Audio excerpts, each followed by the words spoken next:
Goeienaand almal. Welkom by ons 11de lesing van Millenium van Profesie.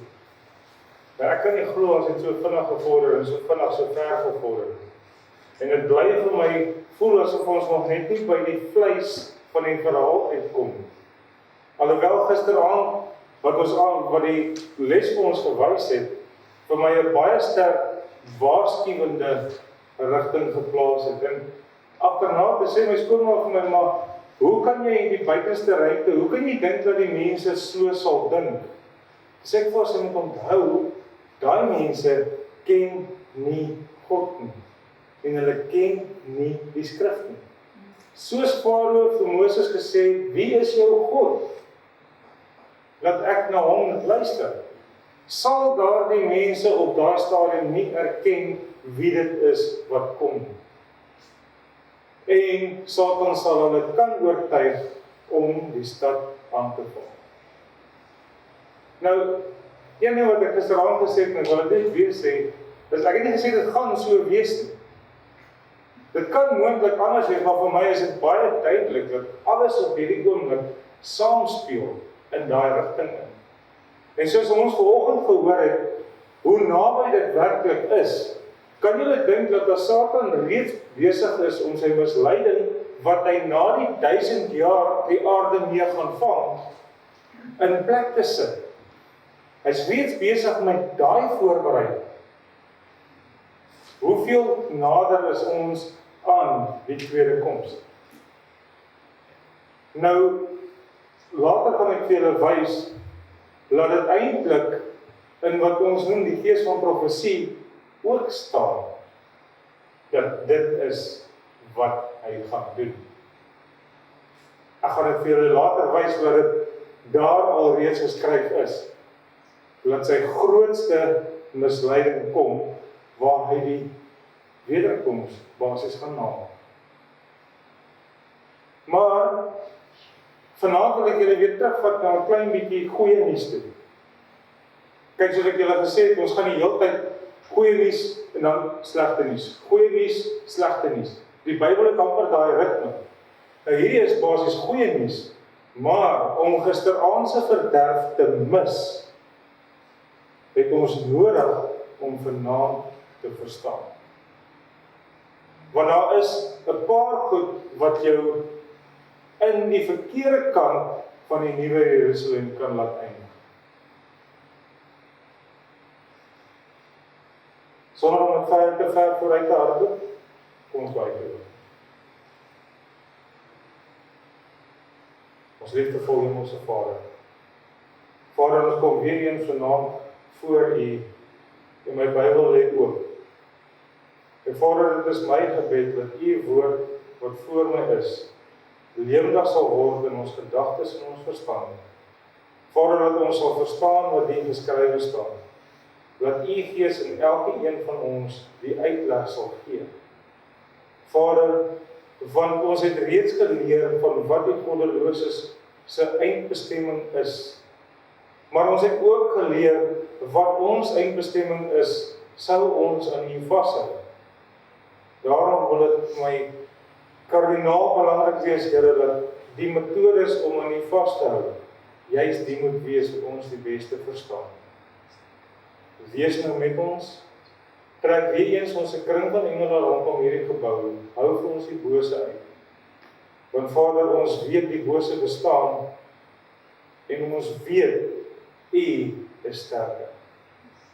En daarom berus ons in geloof nou in U beskerming. En Vader, dis my gebed in Jesus naam, dat U Gees ons sal lei. Amen.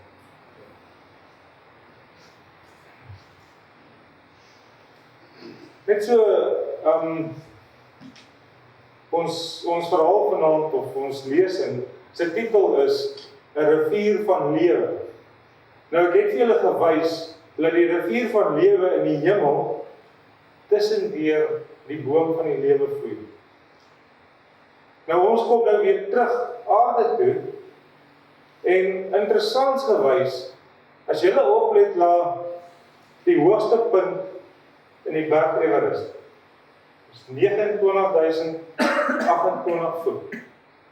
Maar die diepste kanaal in die see is die Marianas Trench, is 35.813 voet. Nou wat dit vir ons belangrik maak is dat fisies, jy het seker al gehoor, as jy die berg Everest vat en jy kap hom af op seelevel, op seevlak, en jy tel hom op en jy gooi hom in daai trench, is daar nog amper 1 myl water wat hom toemaak. Soos die Here vir ons sê, al is jou sondes hoe? Hy sal jou witter was as sneeu. As jy die geloof van 'n mosterdsaad het, kan jy vir die berg sê, spring in die see. Nou as jou sondes soos 'n berg voor jou lê, en jy daai geloof van 'n mosterdsaad kan, is daar nie 'n berg wat te groot is om nie deur die see se water bedek te word. Nou water het mos 'n reinigingsfunksie in algeheel, het dit nie? Of was julle net met seep? Water is deel van die reinigingsproses. So ook het ons in die Bybel, soos na die verhaal gaan, ons lees in Konings, lees ons van die generaal, die dapper generaal met die naam Naaman. En hy was 'n Arameer. Julle sal dit kry, 2 Konings 5, vers 1 tot 14. So julle die verhaal kry, as julle dit self al gaan lees. Waar hy was 'n dapper Arameer, wat vir die koning gewerk het, en hy het baie oorwinnings bewerkstellig, en hy was eintlik 'n geliefde man. Nou die Arameërs het op 'n stadium met bendes, het hulle gegaan, en tot in Jerusalem, in Israel, het hulle ook gaan roof en plunder. En so het dit gebeur dat hulle 'n diensmeisie gevangene geneem het in Israel, en haar na die Arameërs gevat het. En sy het opgeëindig na Naaman se vrou se diensmeisie geword. Nou Naaman het 'n baie ernstige siekte aangelei, naamlik naaktheid. Alhoewel hy 'n dapper soldaat was hy melaats. Nou as ons nou kyk na die gesindheid van hierdie meisie, weet, as jy nou 'n slaaf is in 'n vreemde huis, hoe gaan jy voel oor die ander persoon? Want as jy nou die Bybel lees, sê dit die Here het Naaman baie laat regkry. So die Here was met hom gewees. En as die Here met hom was, het hy 'n slaafmeisie by hom gehad, wat die slaafmeisie gesê het, as hy maar net geweet het van die profeet wat in Samaria is, dan sou hy kon gesond word. So hoe moes sy gevoel het oor hom? Hoe was sy aksie teenoor sy mense gewees? Dit moes goed gewees het. En Naaman se vrou het dit vir hom gesê, en Naaman het toe besluit, maar kyk, hy gaan Israel toe gaan, want hy wil genees word. En hy pak toe vir hom, die Bybel sê vir ons, hy gee vir ons die hele lys van al die materiale en geskenke en goud en silwer wat hy oppak en daarmee gaan. En as jy vandag se waarde uitwerk, is dit amper 500.000 rand.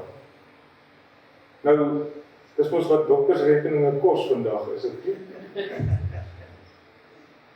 So, dis amper in lyn, maar hy het so toe afgesit en hy het Israel toe gegaan, maar hy het na Israel se koning toe gegaan. En by Israel se koning het hy toe gevra vir hierdie genesing, en die koning het sy klere geskeur, want die koning het gedink, hoor jy, hy word nou getoets, as hy hierdie Arameer kan help, hy gaan hulle teen hom optrek. Wat probeer hy aan hom doen? Hy probeer vir hom 'n stryk stel. Nou kyk, hulle het nou nie CNN en koerante en daarvan gekry gehad nie, maar dit het uitgekom by Elisa. Elisa het daarvan te hore gekom.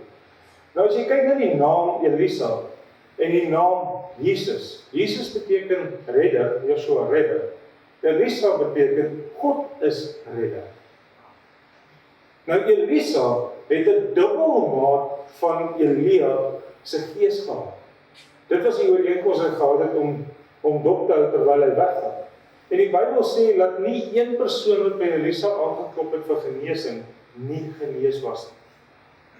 En as het volgende nou gehoor amper van die elektrisiteit wat Jesus moes gehad het, daai weet jy kry mense wat daai Engelsman sou sê presence het as hy in 'n vertrek instap.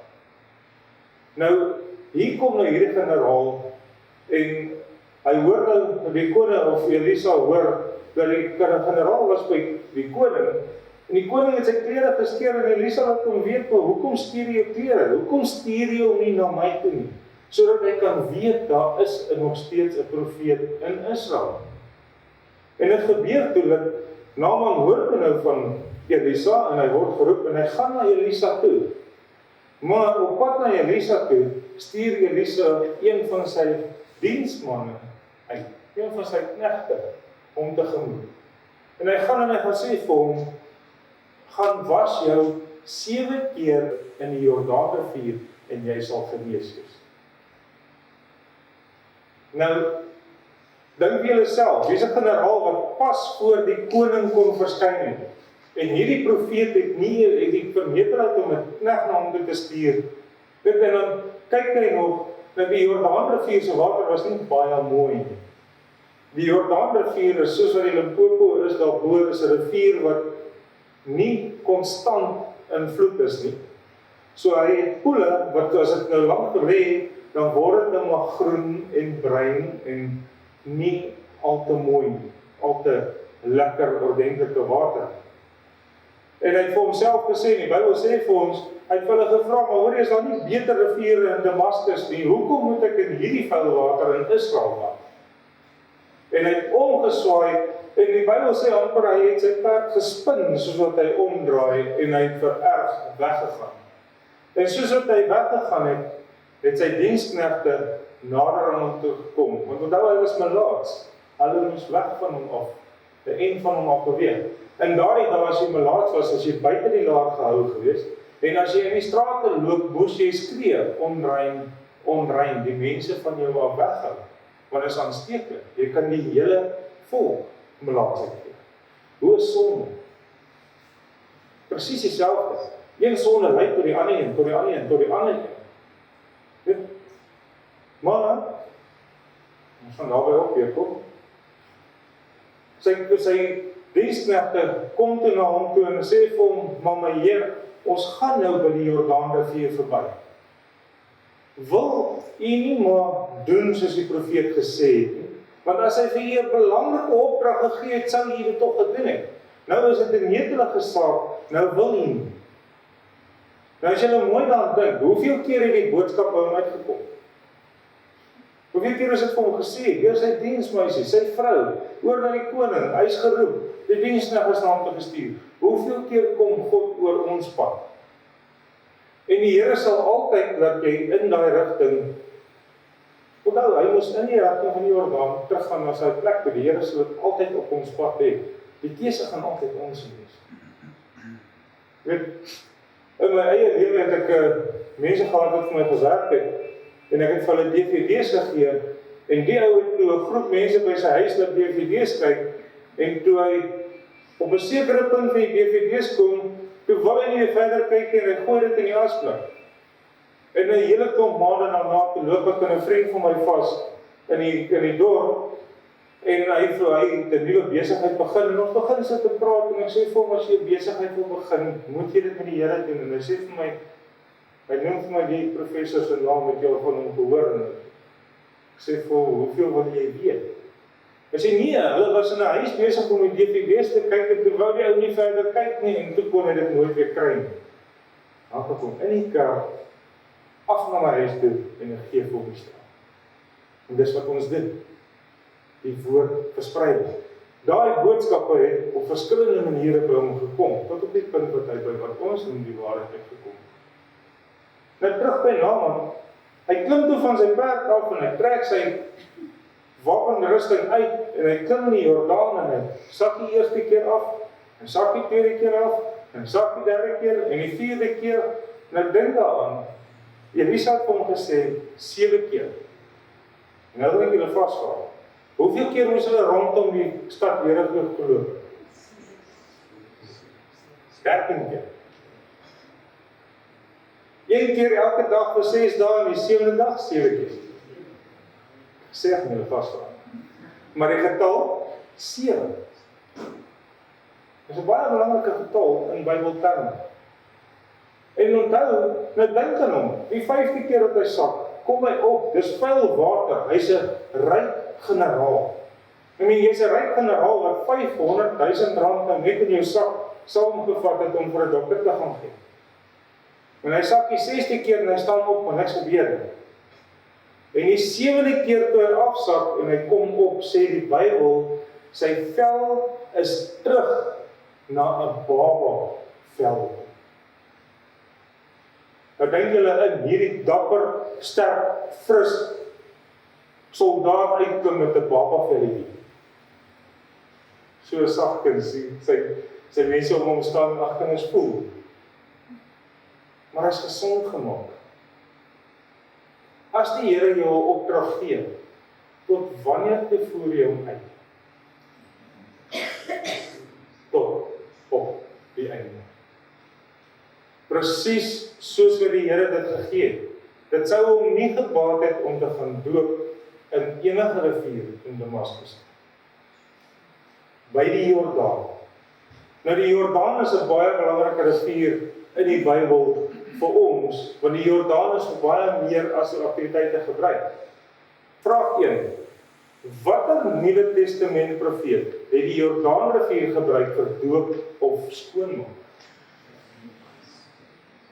Lees in Matteus 3 vers 1, 5 en 6. In daardie dae het Johannes die Doper opgetree in die woestyn van Judea en Jerusalem en die hele Judea en die hele omtrek van Jordaan het uitgegaan na hom toe en hulle is deur hom in die Jordaan gedoop.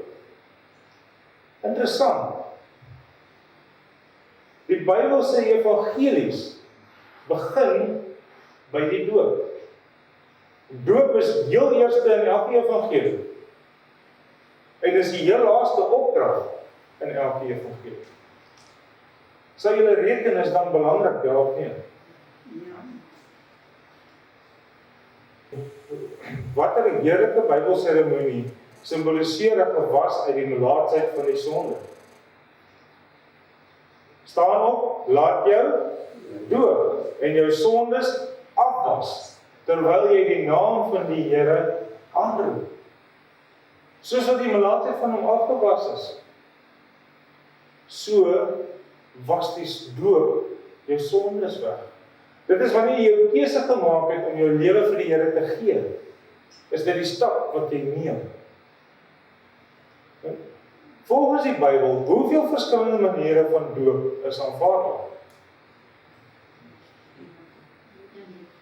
Efesiërs 4 vers 5. Een Here, een geloof, een doop. Nou dis belangrik, want onthou, dit is weer eens, die doop, as ek 'n bietjie vooruit kan hardloop, is 'n simbool van Jesus se kruisdood. 'n Simbool van hom in die graf. Soos ek reeds vir julle uitgewys het, alles wat Satan aanval, is wat te maak het met Jesus. Dit wat hy nie kan namaak van Jesus nie, gaan hy probeer verander. Wat beteken die woord doop? Nou in Grieks is die woord baptismo. Omdat julle saam met hom begrawe is in die doop, waarin julle ook saam opgewek is deur die geloof in die werking van God wat hom uit die dode opgewek het. Mense, daar's mense wat die opstanding vier in plaas van die Sabbat, waar die doop duidelik deur die Bybel eintlik die viering van die opstanding is. Daarso is 'n prentjie wat vir jou wys wat beteken baptisme. Beteken dompel, duik onder, verdiep onder die water te wees. Hoe sê die graf? Hulle begrawe jou nie met voete of bene wat uitsteek of gooi 'n bietjie grond oor jou. Binne. Jesus is ons voorbeeld. Hoe was hy gedoop? Jesus van Nasaret is deur Johannes in die Jordaan gedoop en dadelik toe hy opklim uit die water, sien hy die hemele skeur. En die Bybel sê vir ons, dat hy moes opklim uit die water uit. Nou 'n interessante punt wat vir my, nog 'n punt van bespreking is op hierdie stadium, is kinders. Wanneer kinders gedoop moet word. Nou, ek persoonlik is nog altyd gekant teen te vinnig, te jong doop. Want jy kan nie jou keuses klaar gemaak het nie. En as Jesus ons voorbeeld is, dink daaraan, op 12-jarige ouderdom is Jesus tempel toe, maar hy is op 30 gedoop.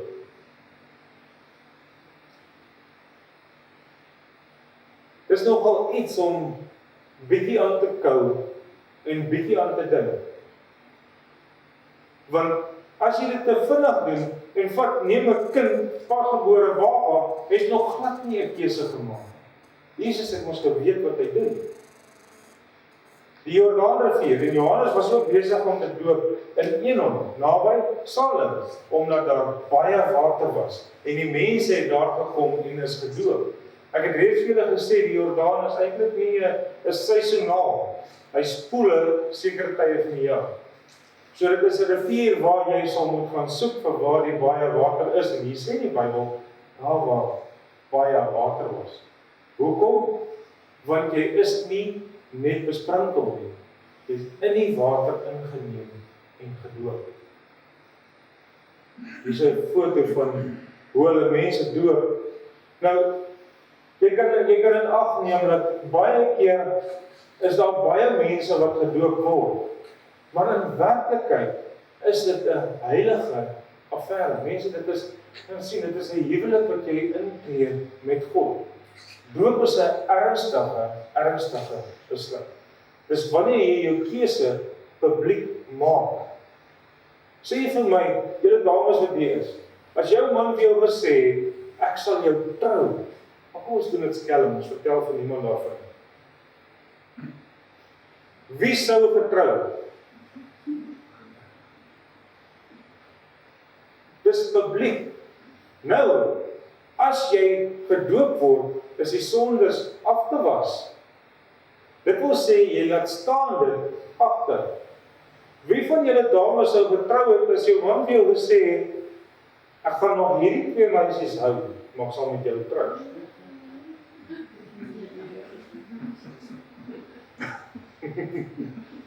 As altyd in 'n gehoor iemand wat sê sy vrou sal. Maar wat daarna nie in publieke oog gaan wees nie, sal ons weet, dis nie 'n sal nie. Maar dit is wat dit by God is. Dis waar jy publiek jou keuse maak om by God te wees. Dis waar jy jou keuse vir hom maak. Dis wat die doop is. Hoe het Phillip die tesourier van Ethiopië gedoop? Weer eens, hulle het albei in die water geklim. In die water afgeklim.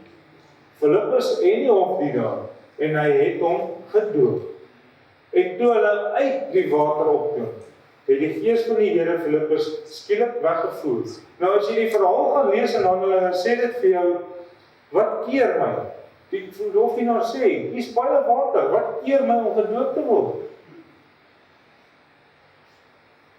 Nou iets wat ek besig is om te studeer, en ek moet vir julle sê, ek het nog nie 'n aanvaarbare antwoord in my kop gekry nie. Hoeveel van julle het opgelet dat Johannes was besig om te doop voor Christus se kruisiging? Maar nergens in die Bybel lees jy die opdrag voor dit om gedoop te word.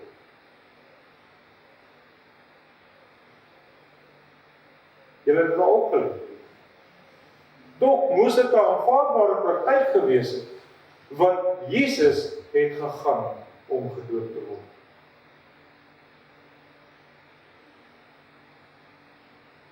Dalk as jy die antwoord net skryf vir my, kontakbesonderhede is daar, gee vir my idees wat julle antwoorde kan wees, soos ek sê. Ek het nou al in 'n geskiedenisboeke gekry dat dit 'n praktyk was. Maar duidelik is dit 'n praktyk wat jou in of uit die hemel op kan. Watter ander waarhede word gesimboliseer deur die doop? Romeine 6 vers 4 sê, ons is dus saam met hom begrawe deur die doop in die dood, sodat net soos Christus uit die dode opgewek is, deur die heerlikheid van die Vader, ons ook so in 'n nuwe lewe kan wandel. Nou, hier is iets belangriks wat ek julle wil uitwys. Die opstanding, want as ons met hom saam gegroei het, deur die gelykvormigheid aan sy dood, sal ons dit tog ook wees deur die aan sy opstanding. Nou mense, Jesus het gehoorsaamheid geleer, sê die Bybel vir ons. As toe hy die opdrag gee, gaan doop, ons gaan dit sien, was leer deel daarvan gewees. As jy gedoop wil word, waarvoor moet jy wag? En bly nou by my, want baie mense staan en dan wil hulle in 'n mate sê, maar ek moet eers my lewe regkry, ek moet eers dit doen, ek moet eers dat doen, ek moet eers dit doen. Die leerproses eindig nie by die doop nie. Die leerproses begin by die doop. Wat het gebeur met Jesus direk na die doop? Is hy versoek. Leerproses is nie jou eindpunt, maar beteken dit jy kan net instap en gedoop word. Jy moet tog 'n keuse maak. Jy stap nie uit en kies net 'n vrou en trou nie. Of kies net 'n man en trou nie.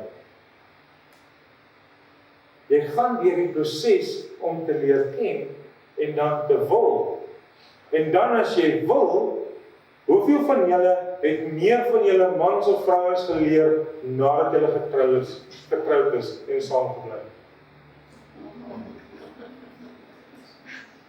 Almal van ons. Wel, ja, ons bly gelukkig nog saam. Ek en my skoonma het saam met ons gekom om seker te maak dat geen haar dogter terug nie.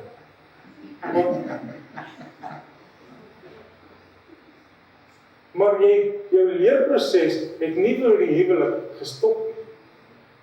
Maar jy het tog tot die punt gekom wat jy besef het, jy moet in die huwelik tree om verder te gaan. Daar kom 'n punt in ons geloofstap wat jy moet besef, jy moet daai stap neem om te kan verder gaan. Jy kom by die punt waar jou vrou vir jou sê, op 'n Sondag as jy jou verloofde is, dat jy nou moet besluit. Gelukkig doen die Here dit nou nie so direk nie, maar my vrou het my vasgekry en gesê jy moet besluit of jy nou wil trou of nie. Anders was ons seker vandag nog verloof gewees. Ons kom tot by daai punt. En so ook in ons geloof. Nou, om die doop te simboliseer as 'n wedergeboorte. Jesus staan by die hoofpriester en hy van Nikodemus en hy sê vir hom, as jy nie weergebore word nie. Nou, as jy in die water afgaan en jy word gebore, jy in die dood af, en jy kom op, jy haal jou eerste asem. In hoeveel water is 'n gebaartjie omgeval voor sy geboorte? Hy is kompleet in vrugwater. So dit is heeltemal in vrugwater toegevang. Jy is heeltemal in die water en jy kom op, jy asem opgehou en jy vat jou eerste asem teer. Vandat 'n kind gebore word en jy 'n wedergeboorte is, wat doen 'n kind? Asem, maar hy begin leer. Jy is soos kindertjies.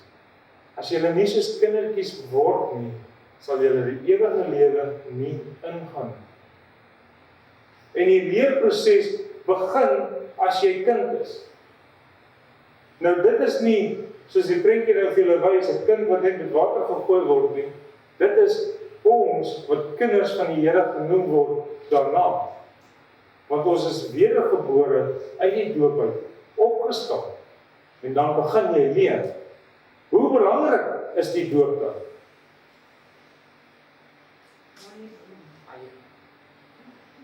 Markus 16 vers 16. Hy wat glo en hom laat doop, sal gered word. Maar hy wat nie glo nie, sal veroordeel word. Sal julle dan saam met my stem dat jy eintlik alles moet doen om by die doop uit te kom? Jesus antwoord voorwaar, ek sê vir jou, as iemand nie gebore word nie uit water en gees nie, kan hy in die koninkryk van God nie ingaan nie. Die mense, daar is 'n wanindruk wat hulle skep rondom hierdie geesdoop ook. Want onthou, as jy deur die water is, as gees jou lewe is, gees is die asem wat jy inasem. Dis asem, dis jou wese. Wat van jou moet verander? Jou hele lewe. Jy kan nie aangaan.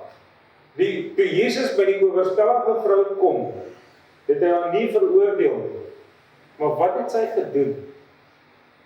Sy het die vergifnis geneem en nie aangehou waarmee sy besig is.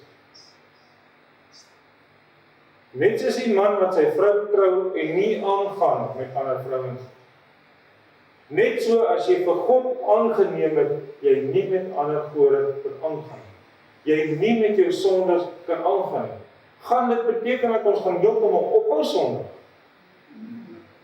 Nee. Dis dan juist dan wat jy in die publiek gesê het aan wie se kant jy staan. So jy is 'n lopende teiken vir die versoekings. Jesus se versoekings het dan begin, of nie begin nie, het verskerp na sy dood. Wat 'n geseënde seremonie kan vergelyk word met die doop? Ek het dan klaar vir julle gesê, want julle almal wat in Christus gedoop is, het julle met Christus bekleed. Wat het die vrou aan? Wat beteken die wit rok by 'n trou? Rein. Dis maagdelikheid, rein. Manne, julle moet julle eie vroue lief hê, soos Christus ook die gemeente liefgehad en homself daarvoor oorgegee het. Die Bybel is vol van die voorbeelde van Christus wat die Heiligdom is. Wat 'n opdrag het Jesus vir sy disippels gegee net voor hy opgevaar het? Nou, dit is seker die mees bekendste teksvers in die Bybel. Gaan dan heen, maak disippels. Wat beteken dit om 'n disipel te wees? Wat is 'n disipel? Dis 'n leerling. 'n Disipel is 'n leerling.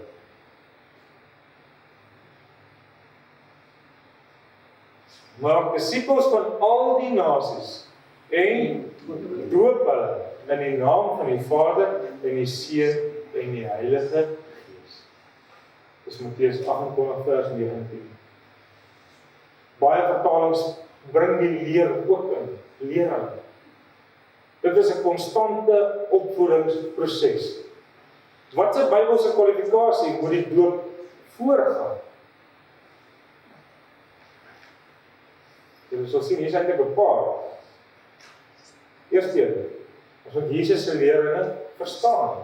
Matteus 28, 19 en 20. Ons moet glo in al sy leerstellings.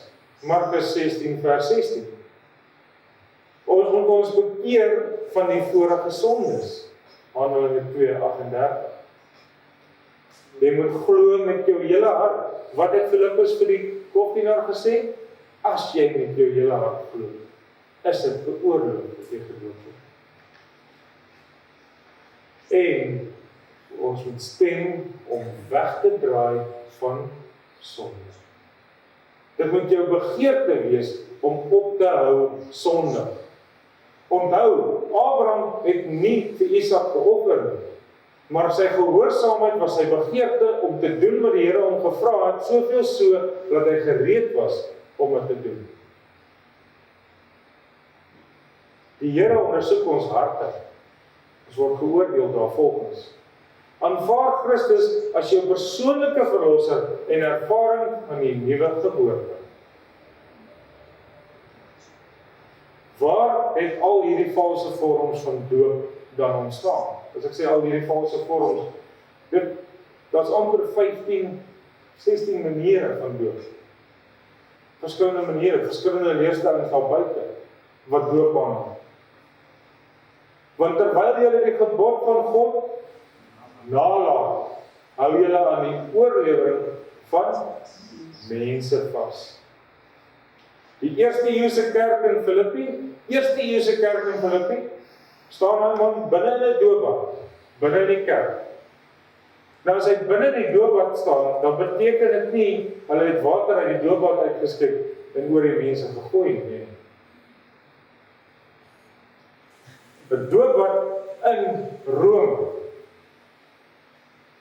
In Rome is daar 'n doopbad.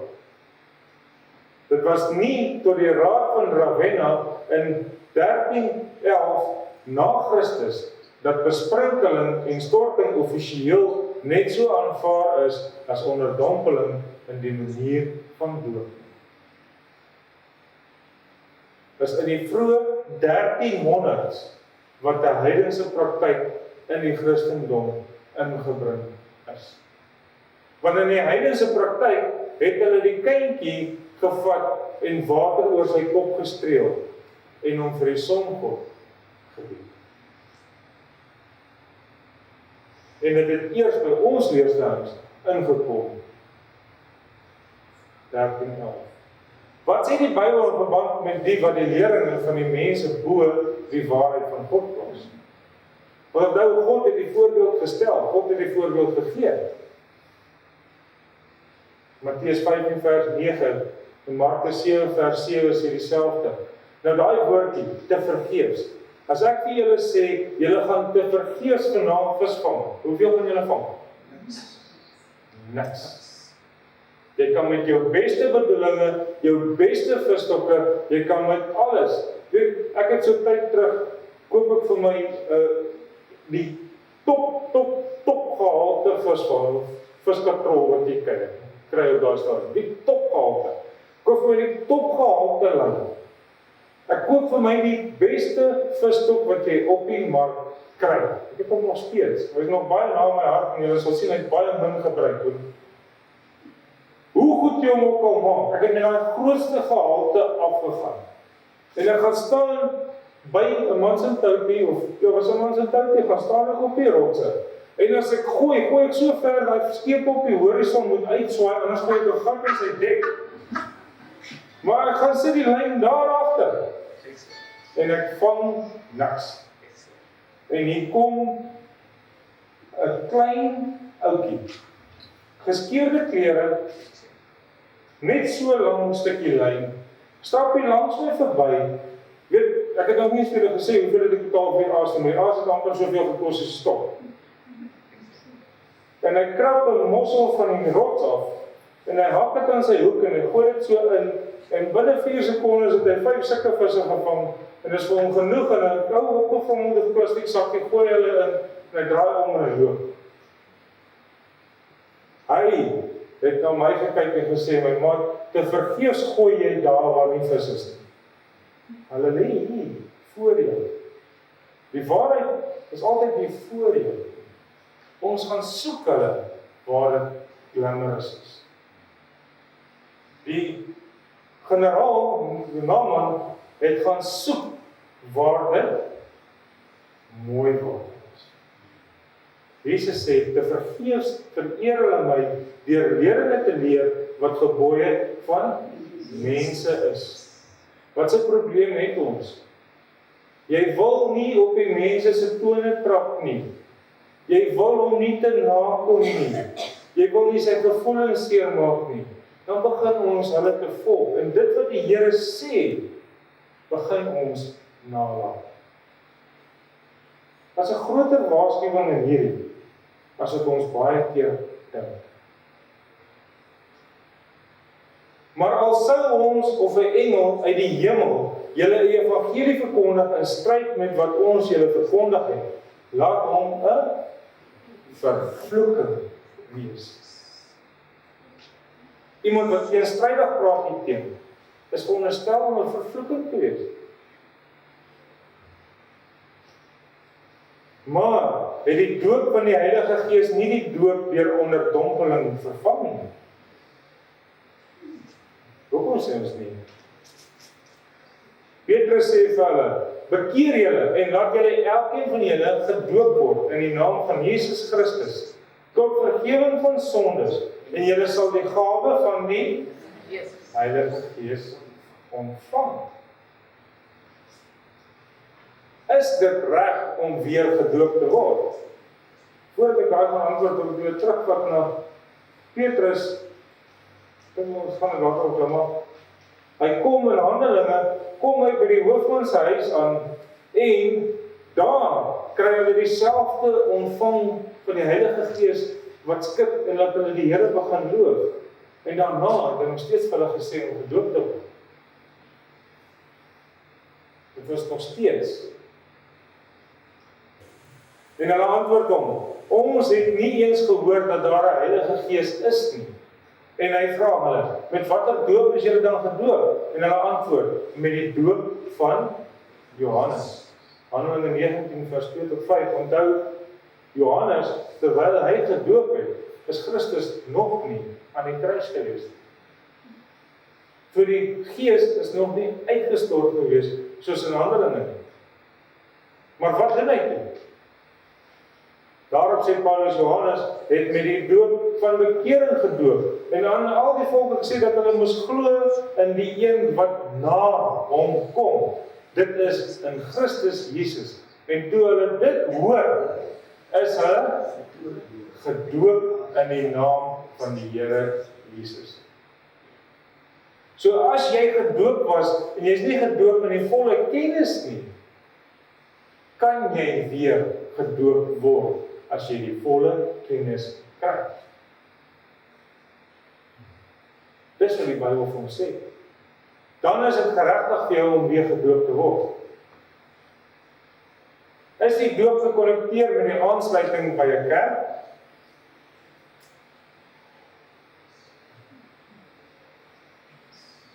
Ek sien kopskud en knip. Nou kyk, ons moet bly by wat die Bybel sê, moet ons nie. Handelinge 2 vers 41 sê, die wat toe sy woord met blydskap aangeneem het, is gedoop, en daar is op die dag omtrent 3000 siele toegebring. Ander vertaling sê, by die gemeente gevoeg. Volgende vers 7. Terwyl hulle God geprys het en in guns was by die hele volk, en die Here het daagliks by die gemeente gevoeg, die wat gered is. Waartoe julle ook in een liggaam geroep is. Ons is die liggaam, is die gemeente. Hy is die hoof van die liggaam, naamlik die gemeente. Sê ek wat sy sê nie, Kolossense 1 vers 18. Want ons is almal ook deur een gees gedoop tot een liggaam. As ek julle nou weer vra, dink julle die doop is gekoppel aan lidmaatskap van 'n kerk? Ja. Bybel sê so. As ek die doop weier, wie se raad weier? Hierdie teksvers het my geslaan. Want dit staan so geskryf. Maar die Fariseërs en die wetgeleerdes het die raad van God aangaande hulle verwerp deur hom nie te laat doop nie. Om die doop te verwerp, sê die raad van God verwerp. Toe Jesus gedoop was, wat het sy Vader gesê?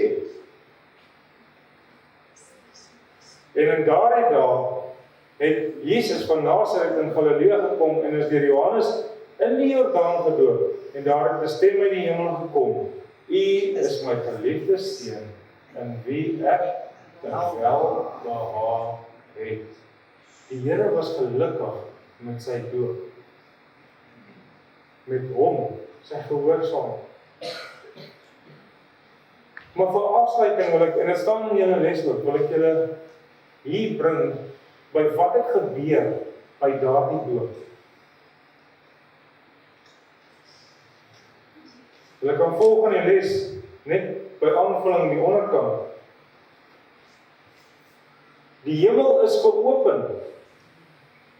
Die doop het die toegang tot God gegee.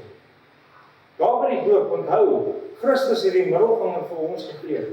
Die middelganger vir ons geword. Die Bybel sê die hemel het geopen. So ons sien die toegang wat ons kry tot God. Hy sien, ons geestelike oë is oopgemaak. Want soos ek vir julle 2 aande terug vertel het, en ek het vir julle straatjies vertel uit my lewe en vir julle verduidelik hoe dit eintlik daar buite is. Die ander magte is daar. Nou mense, engele is nou tussen ons. Maar ons het daai geestelikheid al verloor, so ver dat ons dit nie meer kan sien. En die geestelikheid wat die Bybel sien is, hy kon sien. Ons sal die onderskeid by die doop beter kan doen. Die Gees van God, ons herken sy lyding. Dalende soos 'n duif. 'n Duif is 'n simbool van vrede. En onthou, die Bybel sê, soos 'n duif. Dit was nie 'n duif. Ek het 1 jaar, het ons besoek afgelê by, ek kan nie die Lolo natuurreservaat, daar bo in Dikololo, waar hulle die aasvoëls kry, om, as jy 'n band opsit, dan kan jy nou staan dat 'n aasvoël op jou arm kom sit. Nou kyk, hulle sê vir jou, maak gereed vir hom om te kom sit. En taamlik sterk genoeg gedink ek gaan hom hou. En ek het hom net gehad. Want as hy kom sit hy met 'n fors. Hoe sit 'n duif? Gaan let 'n bietjie op, as jy 'n duif sien sit op 'n telefoondraad, hy steur nie die draad nie. Hy sit grasieus. Die Here dwing of slaan hom op niemand meer. Dis 'n sagkens proses. Soos wat die doop 'n heilige proses is. Nie oorhaastig gedoen moet word nie. Selfs die sakrament, die sakrament agter in die doop, moenie te haastig wees nie. Hoe gaan die huwelik wees, wat 2 bruid en bruidegom daar voor staan, en die predikant kom in en hy sê, dit is gepak, trouw my dan. Dis nie 'n huwelike prediking, dit moet 'n heilige simbool wees. Die Heilige Gees is deel van daardie simbool. 'n Stem uit die hemel uit. Ons sal begin om daardie stil, sagte stem te hoor. Jy sal begin om te verstaan as die Here met jou praat.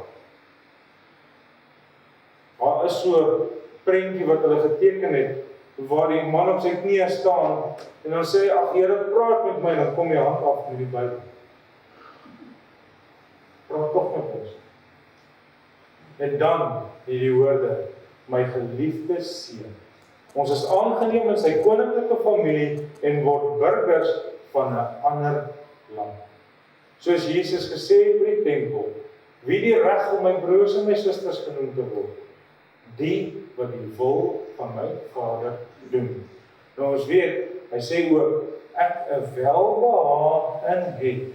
God gee ons volledige aanvaarding en volledige vergifnis vir dit wat ons lewe voor dit was. Dis vir die doop so belangrik. Nou, hier vanaf in ons studie, en amper vir julle een van die kaartjies gegee, om daarin te kom, gaan ons nou weer begin beweeg in bietjie goeie nuus. En dan gaan ek vir julle wys waar en hoe het alles verkeerd gegaan. Kom ons bid. Hemelse Vader, ons kan niks meer doen as om die woord by mense te bring. Maar Vader, ons kan wel vra en mense aan U opdra, dat dit wat ons bring geseën sal wees tot die ore, Laat U Gees die werk verder sal doen. Daarom vra ek nou, seën die woord wat uitgaan. Seën die lippe wat dit gaan oorvertel en seën die ore wat dit hoor. In Jesus naam. Amen.